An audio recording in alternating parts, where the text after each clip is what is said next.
Hello. My name is Teresita Blanco, the Artsy Sister, and today I wanted to tell you about my favorite sci-fi anime shows that do not have, that do not feature prominently giant mech. Like last time I spoke about like mech anime shows, and now I'm just talking about like regular anime, regular sci-fi anime shows. Cause like had I done it both, it would have been like a huge series. So it's just better to When it lasted an hour last. yeah. So yeah, the first one in the shopping block, they're in alphabetical order, is Angel Cup. And no, there's no Neo Genesis Evangelion angels, and I think it was they call her Angel Cup because her name was Angel. Yeah, her name was Angel. Yeah, Angel Cup. And like the main bad guys in the story are telepathic, so telepathic terrorists, and eventually she gets like a fight suit in order to deal with like the final telepath in the end. And you know, usually just like Akira, they do a lot of like, well, did Angel Cup come out first or did Akira come out first? Because No, I'm pretty sure Akira came out. yeah, well, the manga. Yeah, no, because it's in Yoko, I think it's from like the 70s, and I get it from the point is that there's her final boss, she shows up riding a motorcycle like this, but like not, but using her telepathy in order to control the motorcycle, and you see the same thing in Akira. No, she does the Akira slide, so she must have gotten it from someone. Yeah, I think they call. Or is it the Angel Cup slide and everybody's been misquoting it? I gotta like look. Yeah, we gotta look at which one came first, Angel Cup or Akira. Let me just pull up right now. Yeah, like just look when the Akira manga was published and when Angel Cup showed up around the corner. Because they both are sci-fi telepath people as the main antagonist. The Akira manga was published in 1984. Okay, remember 82 Angel Cup. So let's see who copied who. Angel Cup. Angel Cup was published in 1989. Yeah. Akira, yeah, they copied Akira. Moving along.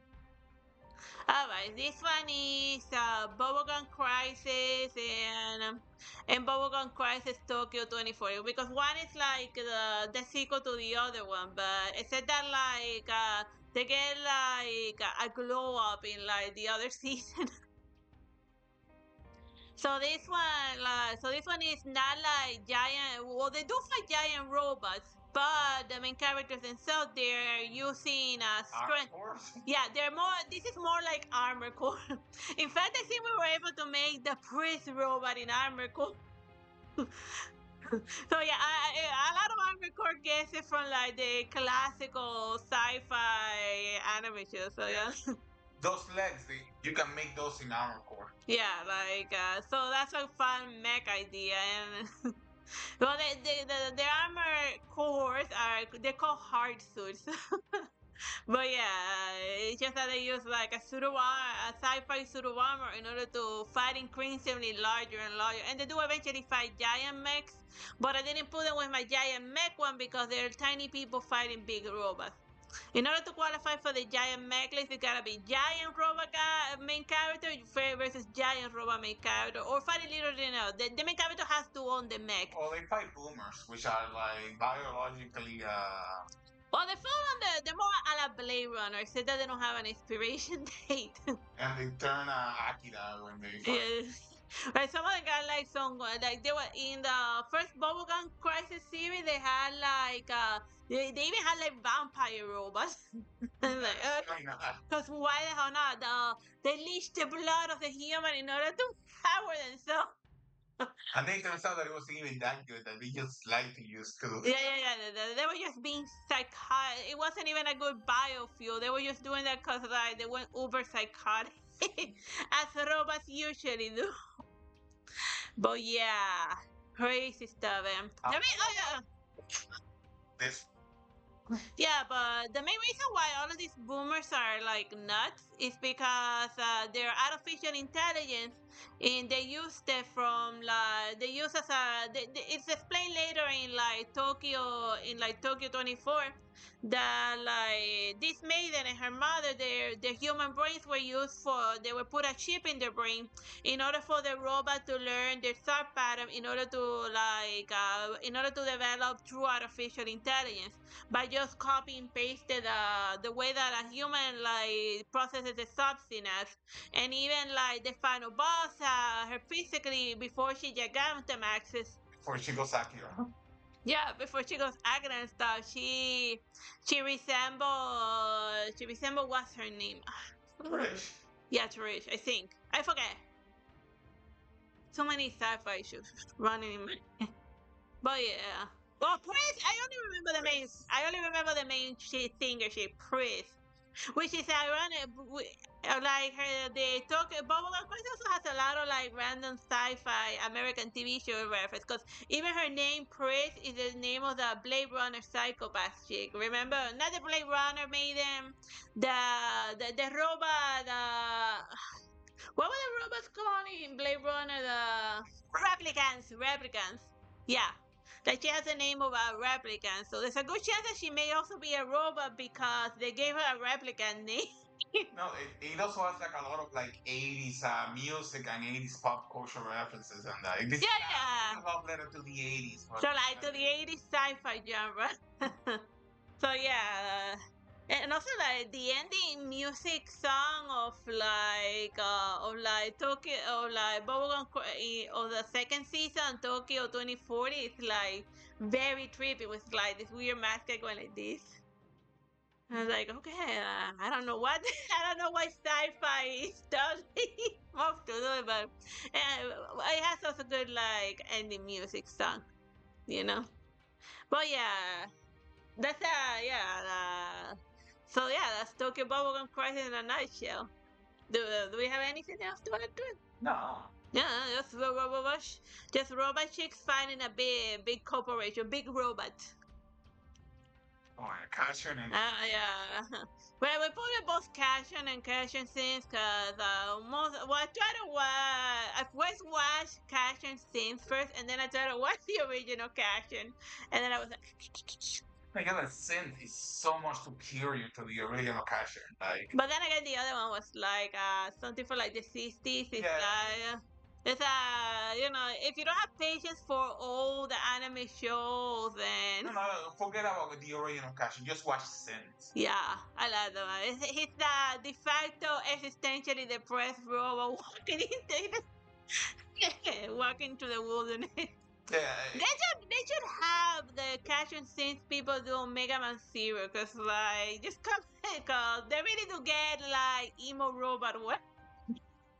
And if they made Mega Man Zero, and I would watch it, with the same vibe as Casshern Sins. yeah, and that would be awesome. Because it does have those vibes, like, Yeah, I mean they do that. Yeah. In the wilderness, fighting Fighting Aaron Reploids or like the government who's controlled by a copy X, who's like hunting Reploids that are not under his control in order to. Casshern. Oh yeah, Casshern. It has good fighting. Mostly a nice looking fresh robot. Like also like they do the he's an amnesia robot. Just like Zero was also an amnesia robot. Let's not even get started about Mega Man Zero because I will never stop talking about it once I get started. But yeah, and then he serves as the audience surrogate because he has no idea why the hell the world looks like the way it does and why everyone keeps saying that he caused the world to like get terrible and decaying and whatnot. But yeah, he had Rush before Mega Man did. Yeah. Yeah, Fender, like Mega Man got his doggo, but Casshern, the original Casshern, he had a doggo, the first robot doggo. So a lot of Mega Man Took inspiration. Took inspiration. That's what they call it in the. That's the legal way to say it without getting sued by Capcom. Yeah. But this time it's catching people throwing rocks. Well, then again, Casshern is so old that it's now like license free. They can even the horror movie people could push you. That is what they do. I think they probably make Casshern Sins so they can legally hold the rights to the character so that people don't butcher him. But they did a good job at it. That was a time when they were doing like moody emo sci-fi show, like Ergo Proxy, and I think Ergo Proxy is here too. But I will get to it when I get to it. But you could tell like Casher and the weird gimmick of this. Never mind everything else that happens in the show. Is the helmet. The appearing and disappearing helmet. Some episodes he had the helmet, and other episodes he was like wandering with his hair in the breeze, like such a diva. And in the episodes where he had the helmet on, as soon as you aggro him, he will one shot you. But when he has the helmet off, he was like more calm down and more likely to spare you if you pick a fight with him. So maybe the helmet gets him into his battle mode. Maybe the helmet is evil. The point is that that's how you can tell visually whether whether he's gonna like go all out, but or whether he's gonna be like super blasé about the idiots that pick a fight with him.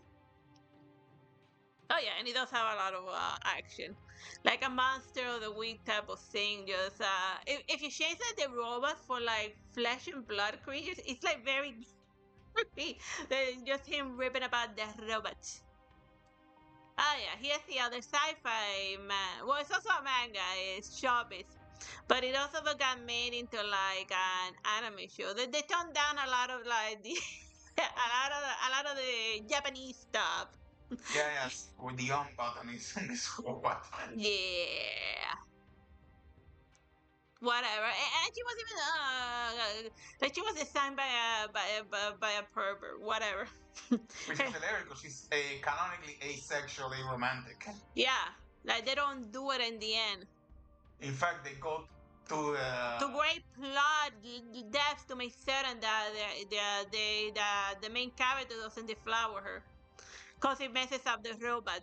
Plus, also he does say, "Okay, I don't care that I can have sex with you. That's not what I wanted." Yeah, yeah. In the last episode, spoiler alert. Yeah. They become a true platonic partnership. Yeah. And they live happily ever after. So yeah, if you want a happily ever after story, Chavez is good stuff. They also got rid of all of the weird dark twin. Yeah, well, she did the her Yami Yugi version did pop up a few times, but a lot less in the anime show.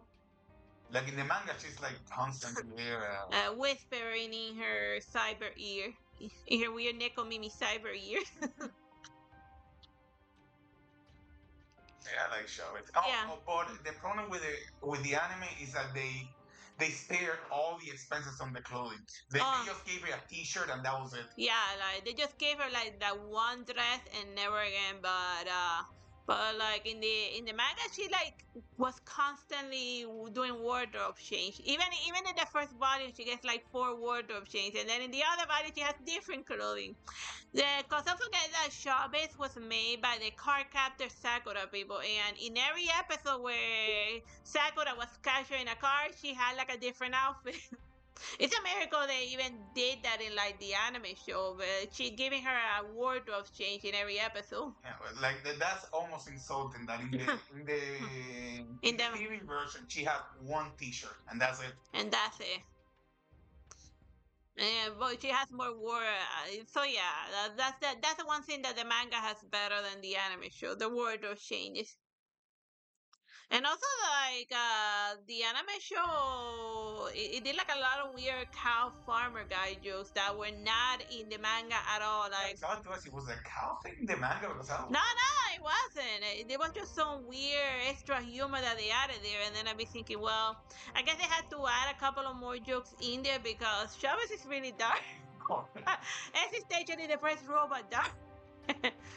But then again, tell me a sci-fi show that doesn't have existentially depressed. I mean, we already started with Strawberries, Casshern. Oh, mostly if their word starts with a C.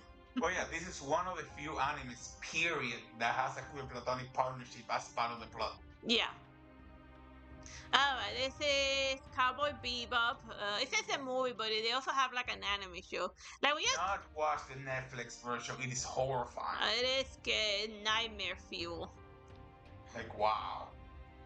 The thing with the way that we ended up watching Cowboy Bebop, since it was like on the TV, we always cut like random episodes out of order, and then it's like, and it always felt like it was a bigger, and it always felt like it was a longer anime show than what it was. Yeah, one time when we sat down to watch it, it was like, oh wow, this thing only has like 8 episodes, really? Yeah, that's just, but yeah, it just feels like it's a bounty hunters in space, but there's also, but around the end, it turns into like the Godfather in space. Him fighting a bunch of random mafiosos and like his, and his mafioso wife.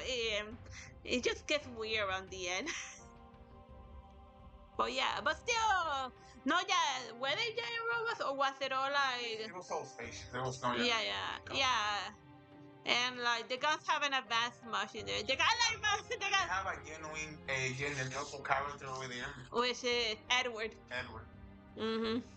The second anime that has one is Soul Eater, but it's not sci-fi. Yeah, so Corona.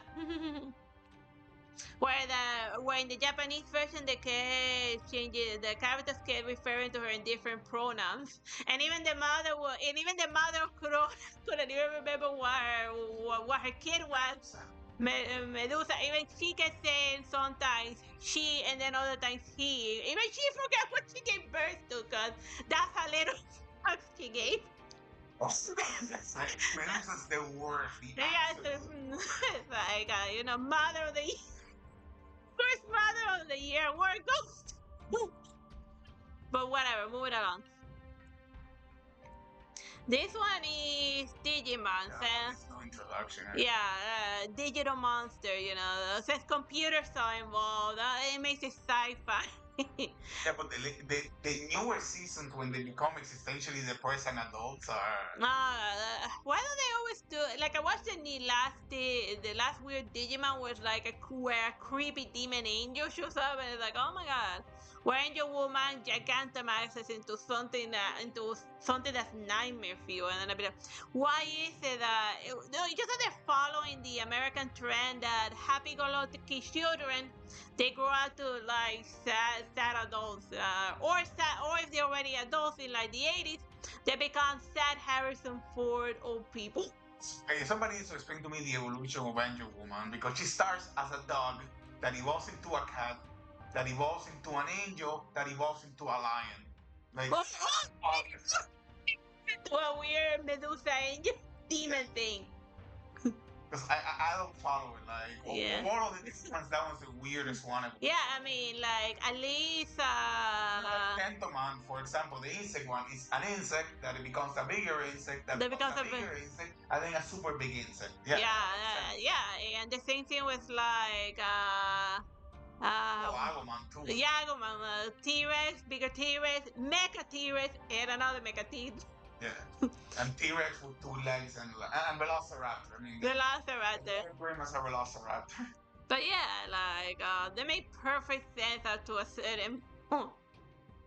And even the cactus one, the cactus becomes a bigger cactus with gloves, and then a flower shake at the end. And then an even bigger flower shake with whips. But then you have dog, cat, angel, lion, sphinx, Medusa head. What are they smoking? I don't know.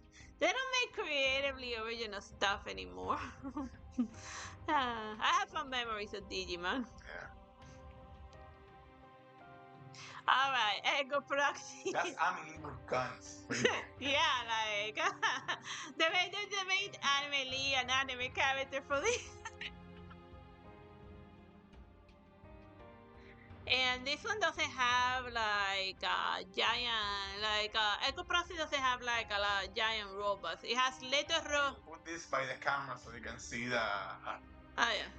Let me see if they see it. Let me see. Like that's the cover of my model. And then right next to it, you can see the cover of Ergo Proxy. It's yeah. same makeup and everything. Like you Even see, the same hairstyle. yeah, even the same hairstyle. Yeah, it's yeah. And she doesn't sing. She fights with guns. It's a pity. And she like complains about the position of the toilet seat, and then I'm be thinking, dude, it's like I live with my brother and stuff, and like I don't if the toilet seat is soft, I don't like go all guns a blazing and be like, how dare you commit the ultimate sin of leaving the toilet seat? And I be, dude, just lower yourself. It's not like your hand is gonna fall off if you do that. There's worse things that a guy can do to you. Don't don't moan about the toilet seat. But back to Ergo. Why the toilet private? The plot makes no sense and cannot be followed by human logic. Yeah.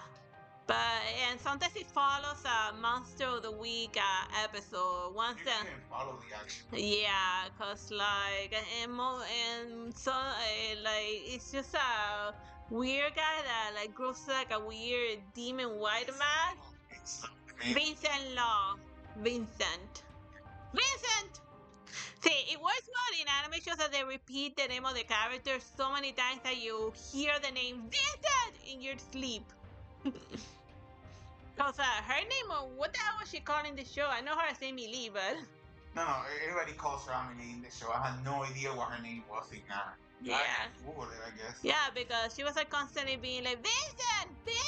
So of course I memorized Vincent, but I don't remember what her name was. It has a great opening song. It's like very Monorail. It's by Monorail. Like just listen to it. It is awesome. You can be my Ray Mayer. Really? And the other guy is Vincent Law, and the bad guy's called Proxy One. Proxy One. It didn't even feel like a bad guy because he was bad. He didn't even shows up. He only becomes like a thing in the end when they realize, well, we need like something that resembles an ending for like this fever dream, an anime show that nobody can follow. And like, what is this show about? What is it? A what? Techhnolyze on this list? I think so. No, but like, even Techhnolyze has a plot that you can follow. Yeah, they all go. Yeah, you're right. But whatever. Techhnolyze could be a prequel to Arnold. Yeah, you're right. Okay. This one is freezing.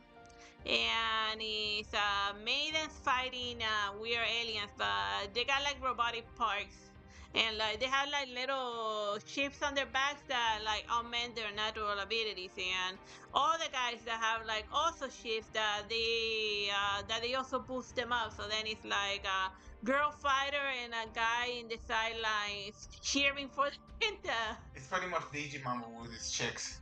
Yeah. Character was like the battery, and then the chick fights. Yeah, well, that's pretty much what the testing is. It's a battery for they draw from their emotions to gain power.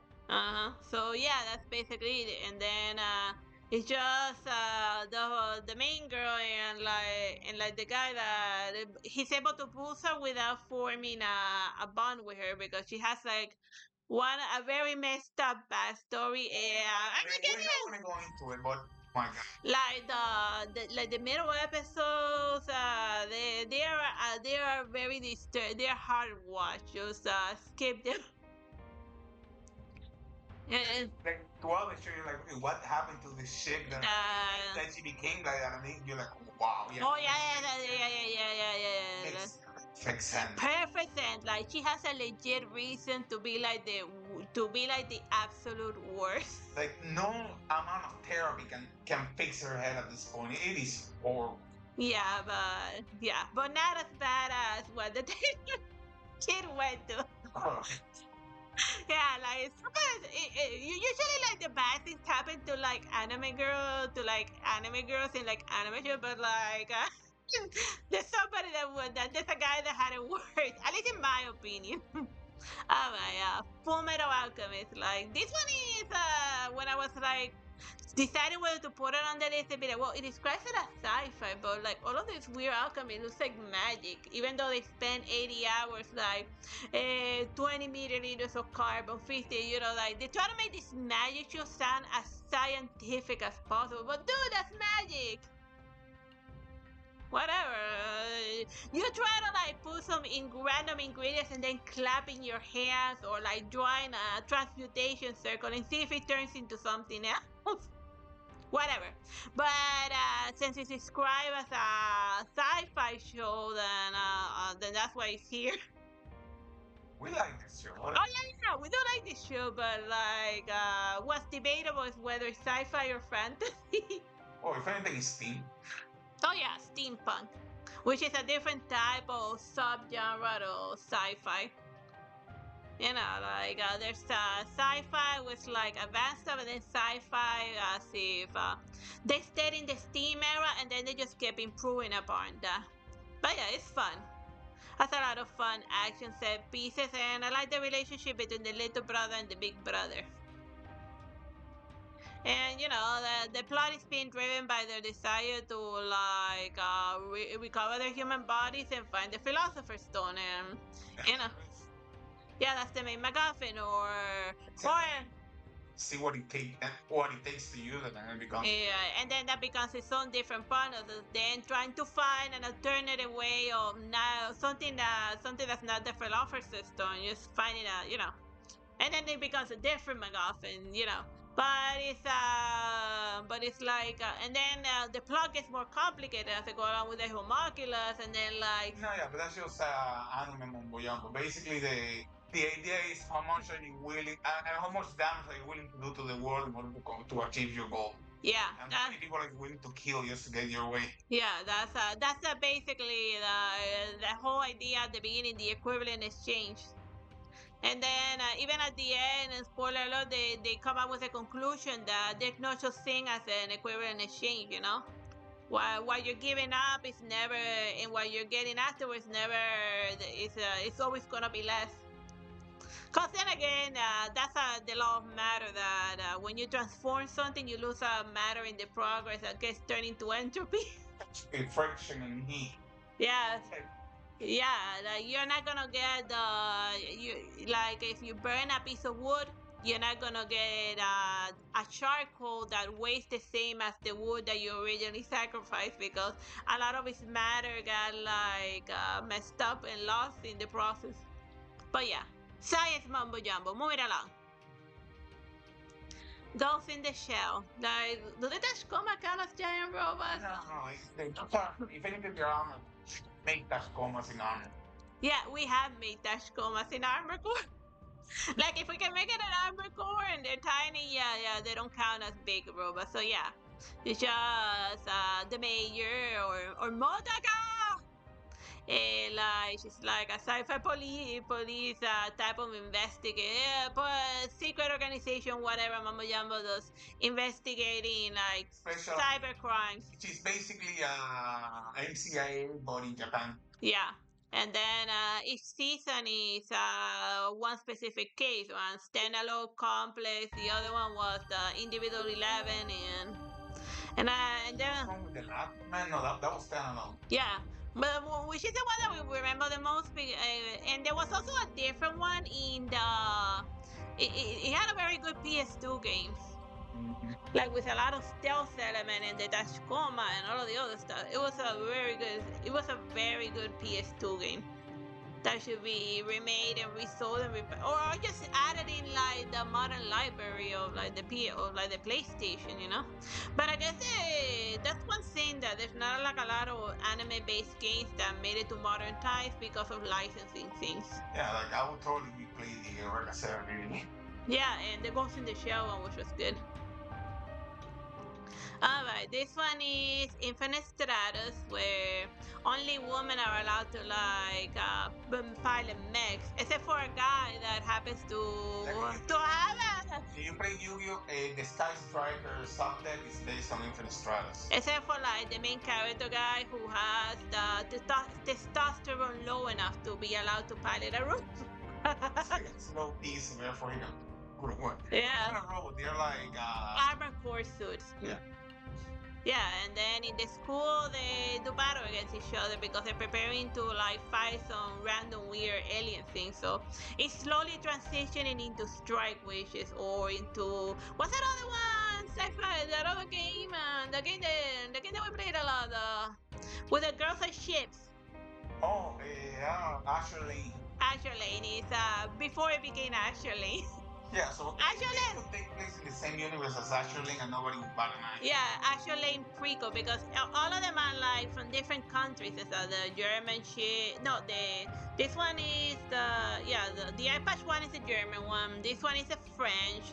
I think this one is Chinese, British, Japanese, and I forget who those other two were. Like it's hilarious because they have a weird subplot where the British say that they also have a male that can do that and they send him to that academy. But it's just a chick that that's cross-dressing as a guy in order to like Charles.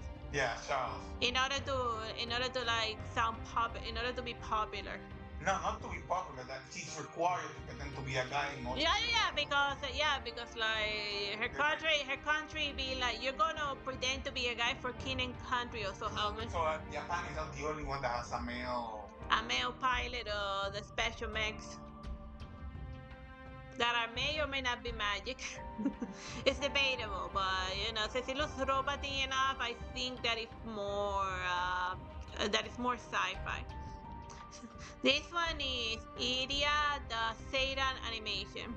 That one only has like not even 10 episodes. No, it has like very short. It's a very short series, and it's basically that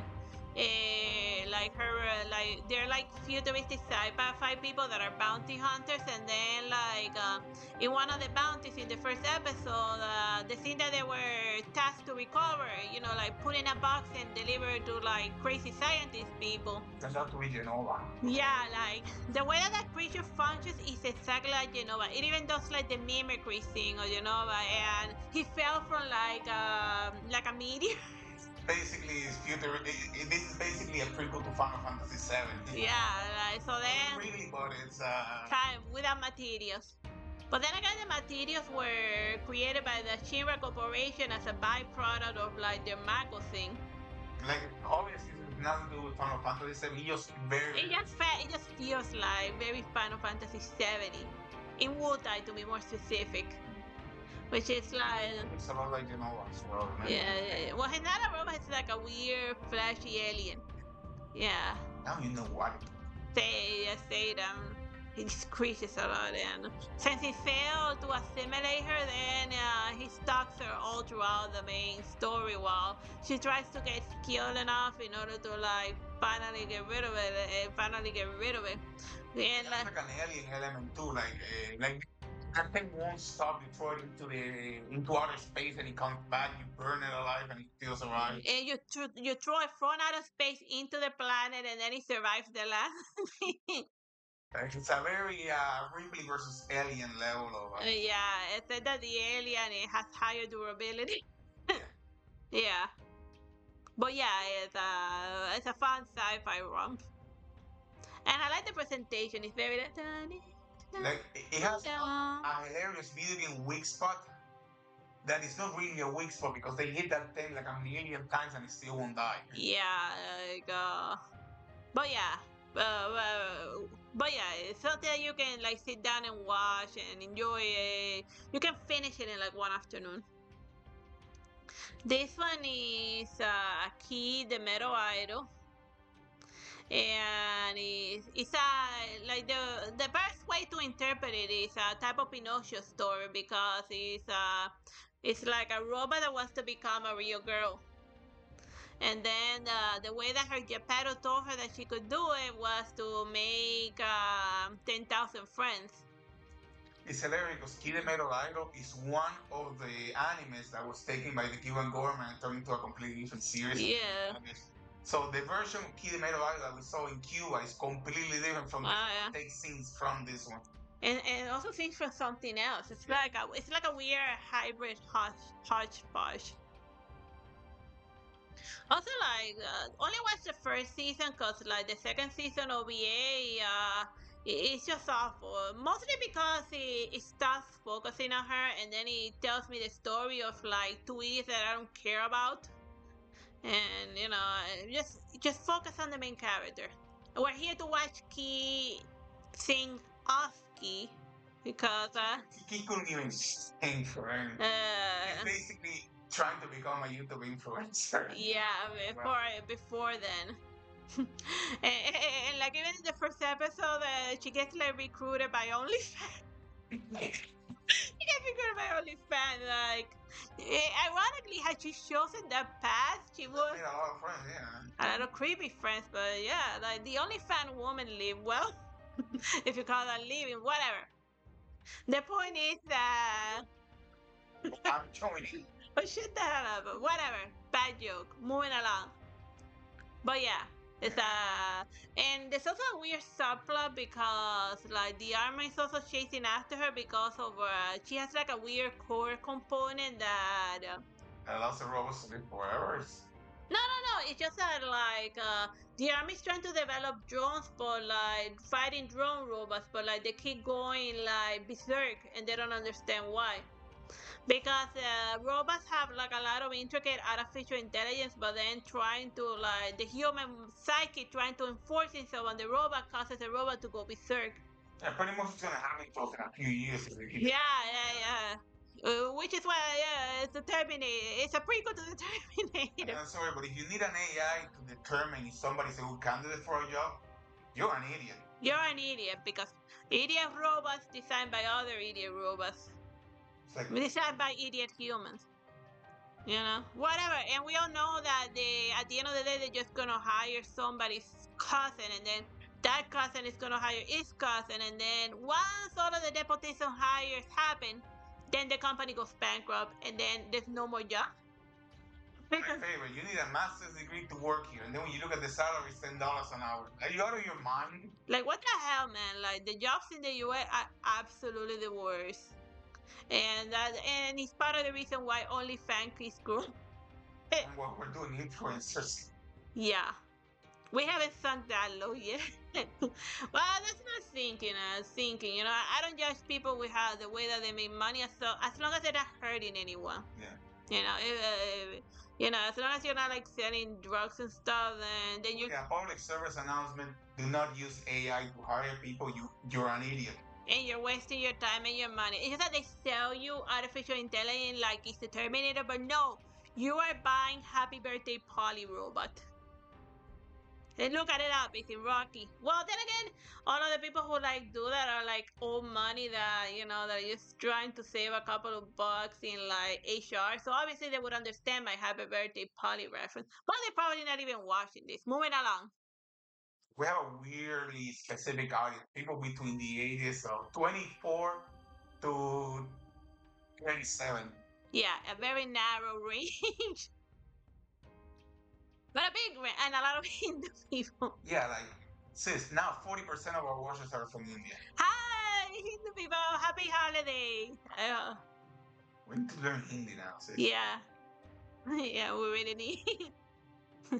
Yeah, I hope you're having fun. They added Bahubali again in Netflix, so go check that out. You would not regret it. You and RRR, you would not regret it. Oh yeah, Kiddy Grade.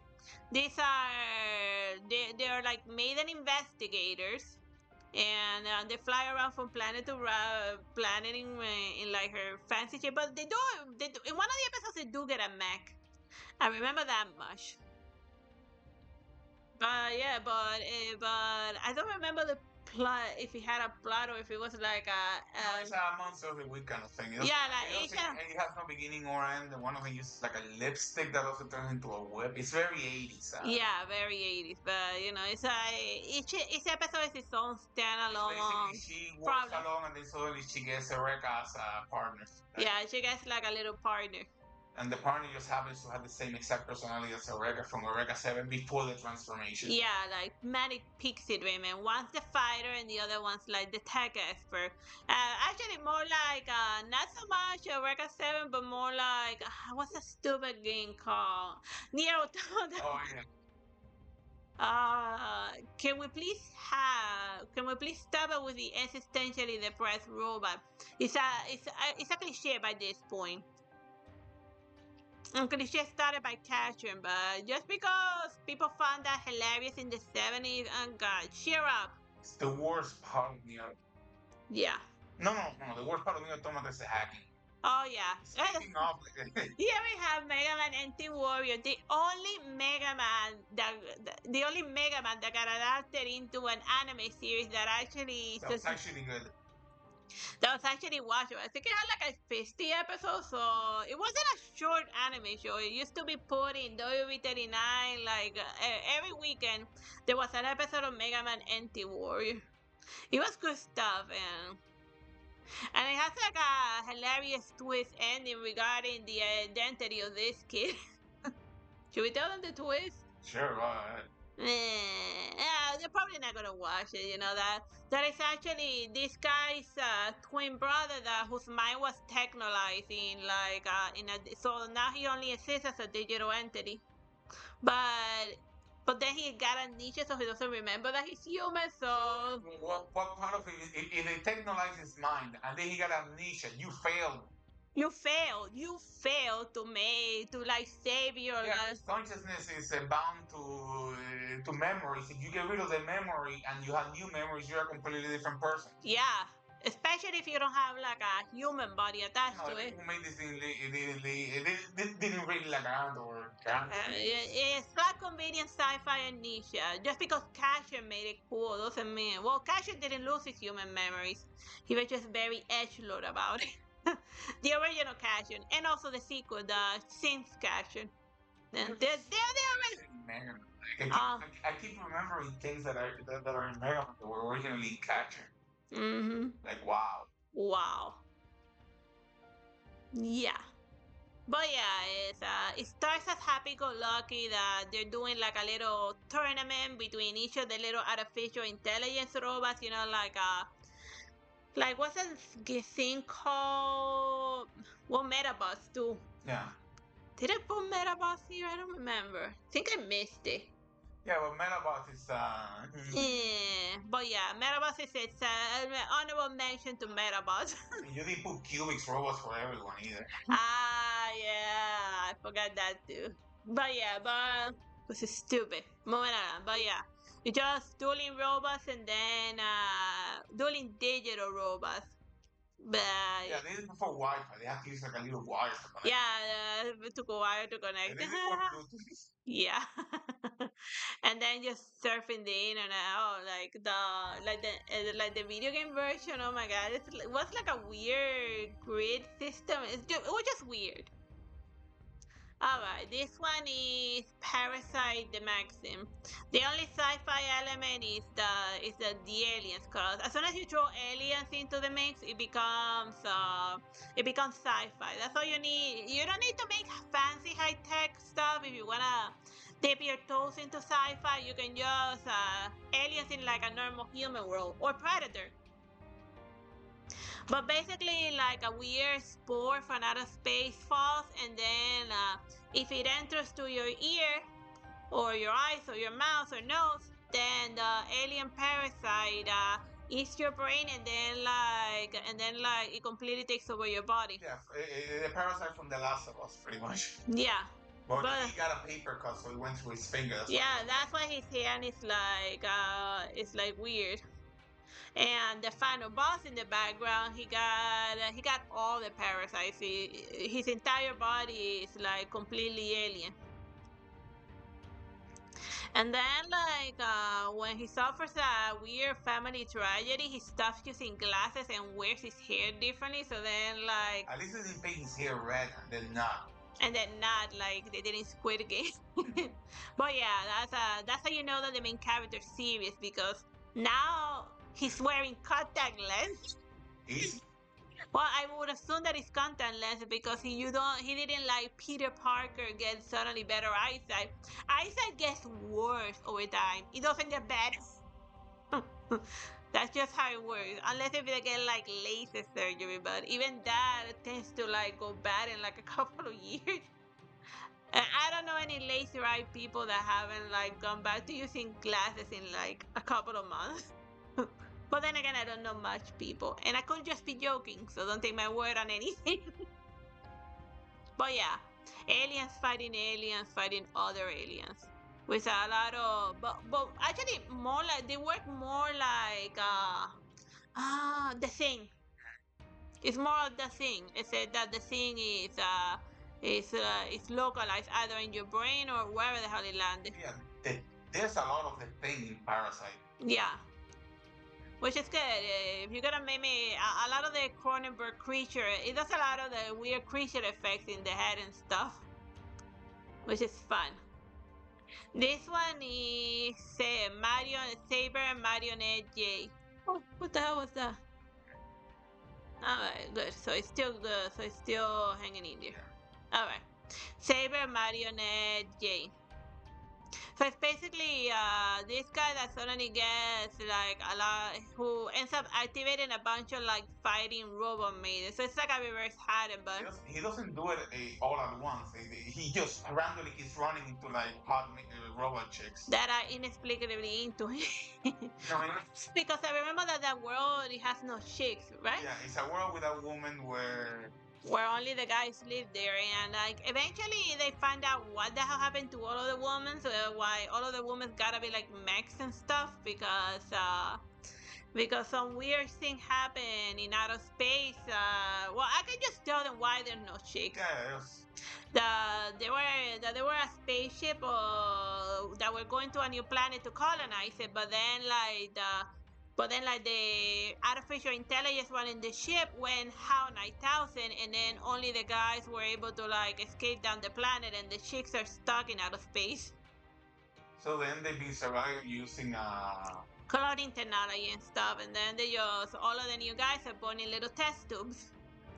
And because the way that they had to leave the planet, they lost their ability to travel into outer space. So then they're just stuck in that situation, and then every time they try to go up over there, the AI will just destroy any attempt that they make. Yeah, any attempt to like leave the planet. It's like blocking AI. Yeah, so you're not getting the ship. Here's a guy getting close to that vagina. Choose the laser beam. Blocking AI. But yeah. And then those robot maidens were created in order to try to convince the AI that you're a robot, so here's some robot ladies for you. And then, so please leave a human woman alone. Just to try to convince it to trade down. Or trade out, depending on how you see it. But yeah. Yeah, but there were also the eyes of the AI to see if men were worthy of having women. It was weird. A very bad robot. This is Samurai 7. The Samurai 7 has been done to death, and this is another version, the anime version. Best version. Yeah, it's like steampunk. So it's like tiny human samurai people, except for this guy that's Techhnolyze and armor core. Yeah, he really got all of his organs into like a little bucket and turned into a robot. Yeah. So over there, that's just his brain and his vitals. Yeah, so then like a small peasant town gets attacked by giant robot people. Really, really big. So yeah, but they didn't qualify to the giant robot session because the giant robot in the team was too small to qualify. It's a high requirement to qualify for the giant robot genre.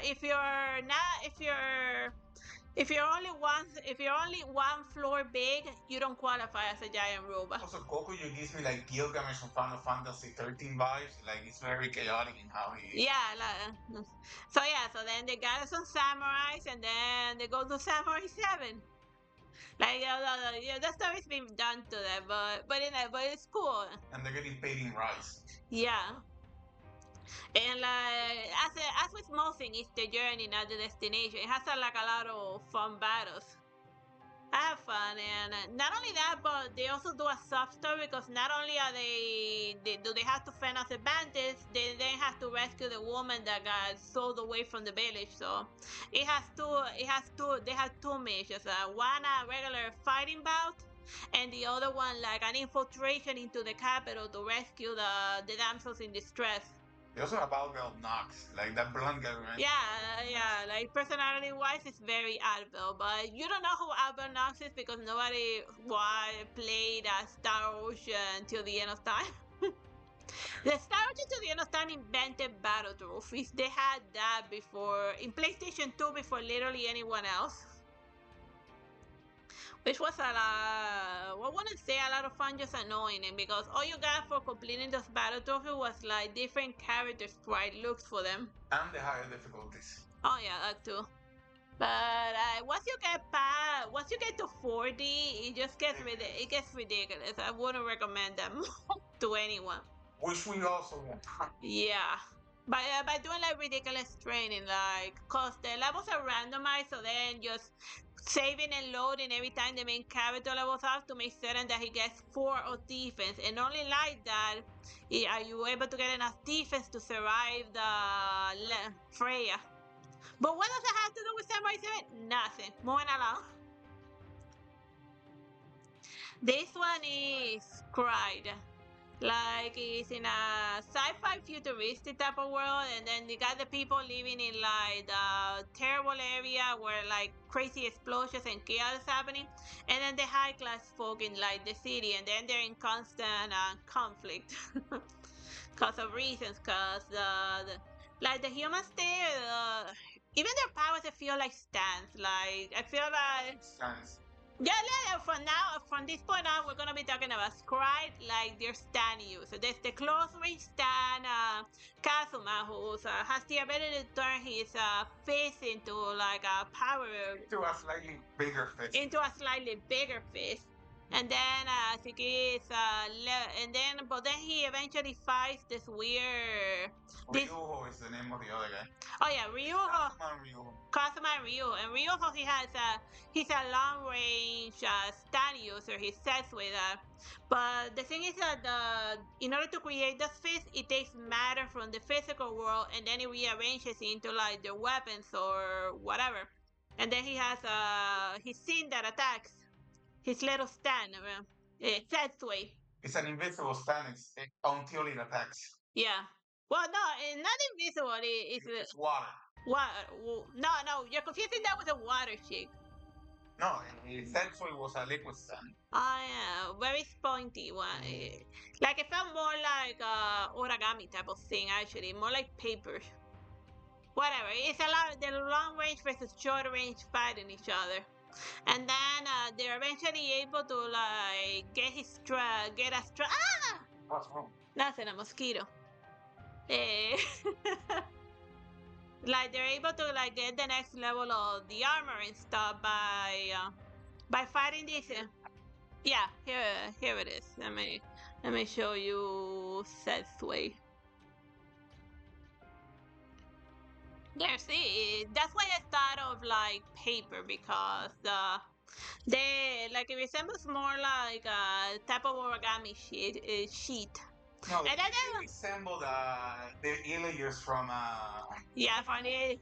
Yeah. Because he has like his hands tied. Right? Yeah, his hands are tied like restrained, and he's level 2, and he has like all the way up to level 3 as far as like form transformation. Cause it's always going easy on him until he be like, well, you punched me really hard, so now I'm gonna start, so now I'm gonna get serious, and you're gonna wish you were never born. And that happened in the middle of the season.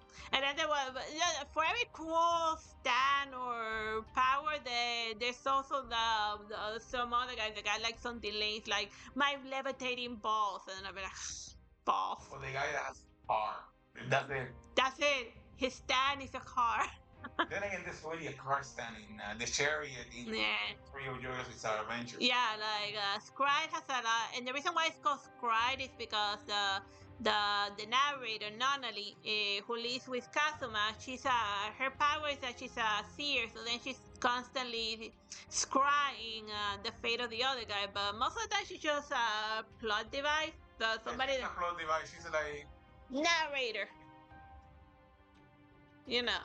A certain dual purpose plot device and also a MacGuffin that he has to rescue. Yeah, like dancing in distress. So yeah, she takes care of both things. And at the end, they just beat the crap out of each other, like Naruto and... Yeah, Naruto and Sasuke, they fight each other because, they're guys and they gotta go and they gotta be fight stupid while their woman was like, oh my god, why are they so stupid?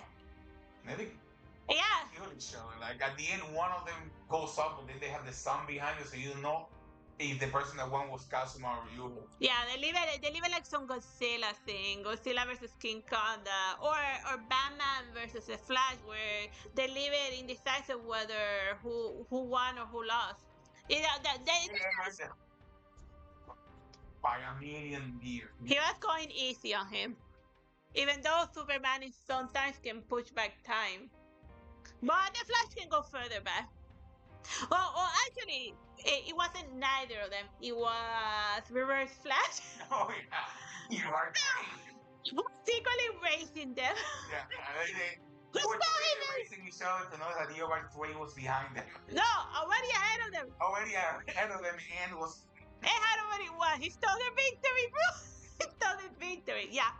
Your friend was already there doing his stuff. Like was there just to pass them both of them combined. Yeah, like he did the race first, he got ahead of them, and while they were busy like being stupid and superhero, and he won. He stole that victory. And they're gonna put that in the next Flash comic or TV show, that in that stupid race, the actual winner was Yamate with a sign saying, I stole your victory, Flash.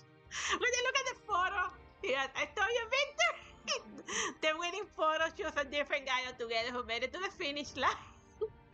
Oh yeah, strike wishes.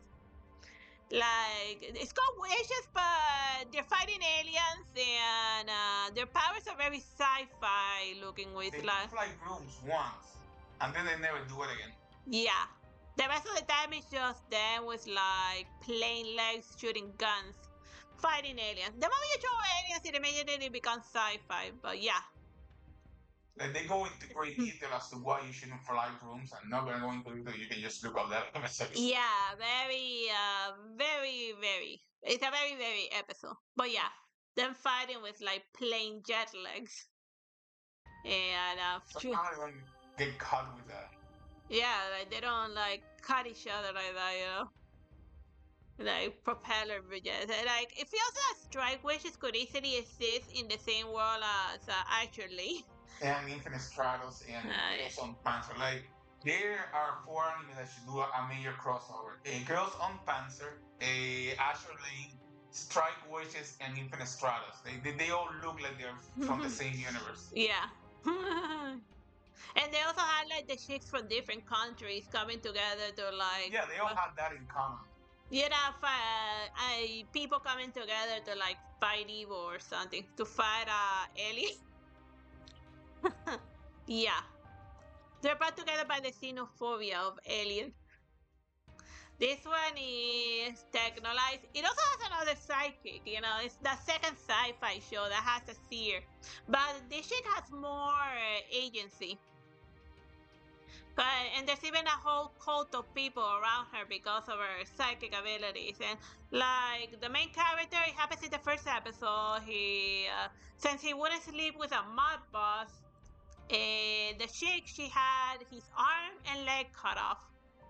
And then it was for like... So his body parts. Yeah, to pay off the debt. So then, like, for the first couple of episodes, it's him, like, bleeding to death until a different psychotic bitch picks him up. And does something even worse. Well, she Texhnolyze.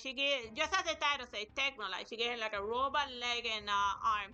But the joke is that they are powered by Wi-Fi, and the moment that the Wi-Fi goes down, they stop working. And... Plus, the hands and legs have their own artificial intelligence that controls them, and then they're slowly taking him over. Yeah, so... And the main bad guy is like this lunatic that wants to turn people into armor core. So then, close to the end, becomes a fight between the fleshy people and like the robot people. But the guy leading the fleshy people, the joke of it is that you find out that he was a hypocrite because he had a robot arm. So then he'd be like, robot parts are evil. Oh, but guess what? I have a robot fist. So yeah. don't trust in your like don't trust in charismatic cult leaders, or there's a good chance that they're hypocrites, and it's like do what I say but not what I do type of scenario, you know. It's a rule that you can apply literally to any like religious figure, political figure, or anything. Like if you look at it from up close, you'll see just how much full of bullshit they are.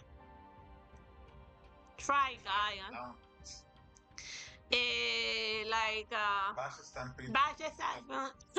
Basha Stampede. Like his fancy gun can also turn into like a bigger gun that fuses into your hand, because like him and his brother, they're described as a plant. Cain and Abel, actually. Yeah.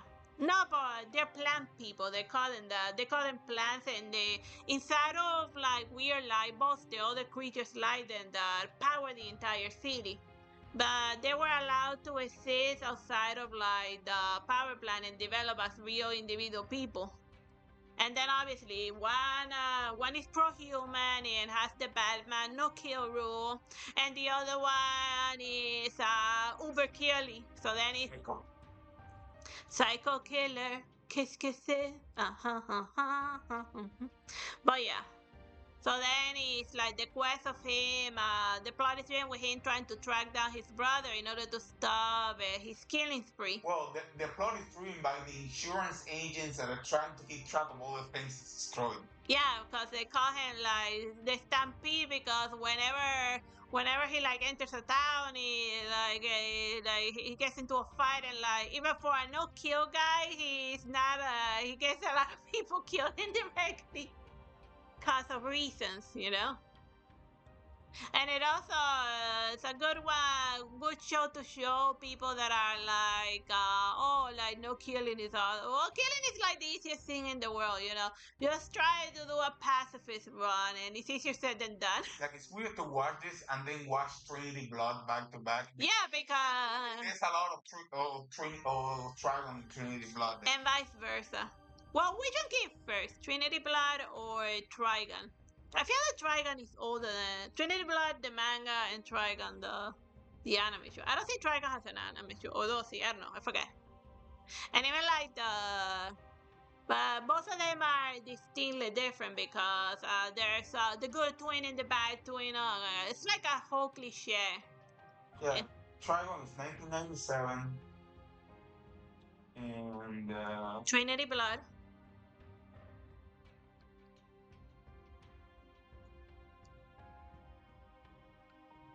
2008. Yeah. Trinity Blood stole a lot from Trigun, but then they made them nano vampires. If that makes sense.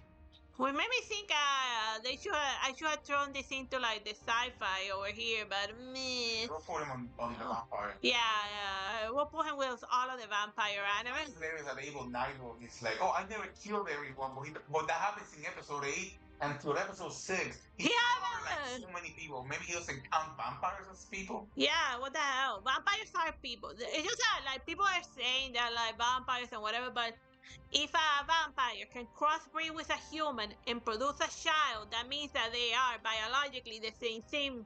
Yeah. You know? Because humans can crossbreed with a monkey, but not from lack of trying. There's been weird, weird science experiments, you know. But if they can crossbreed, that means that they are within the same genetic tree and they are similar species. Therefore, they are witches. Ducks. But yeah, Monaland. This one is Wolf Rain. Like it's a post-apocalyptic world, and then the center focus is getting the Luna. Glamour Dog's the anime. If you grew up in the 90s, you know what a glamour dog is. Yeah, like a wolf people. So I like the wolves. They show him carrying the shit, but like the wolf guy, he uses some psychic power in order for people to perceive him as human, but he's actually just a wolf doggo. So him being able to carry her like that is never happened in the show because it's a wolf doggo. Yeah. So the cover of the anime lies to you. Yeah, the front cover is a lie. This white doggo is him. He kind of even gives me like a squaw vibe. And this one guy over here is a weird cross between a wolf and a human. I remember that in the plot. They said, "Oh wait, so he's a werewolf? Okay, I'll bite." And how is it different from the guys that turn into wolf? No, it's not that they turn into wolf. They are wolf, but they psychically make you see you as human. Yeah, because like the humans, they are very shooty towards like the wild. They're more shooty towards the wildlife than like regular people. Just about the same. Just about the same, you know. People very shooty and stuff. And then they're trying to take the lunar flower to paradise in order to bring back flowers and nature. So that's the main quest that drives the plot along. But then this guy, the werewolf guy, he wants to take the paradise for the humans and not for the wolves. And it gets kind of weirdly biblical there. It's really metaphysical, like. So you just gotta watch it. It's a weird one. And post-apocalyptic weird one. It's fun. Alright, and W Wolfrain, that was the last one. I hope you found amusing this breakdown of my favorite sci-fi anime shows. It doesn't matter which one you pick, you can't pick wrong. Watch Casshern. Stop record.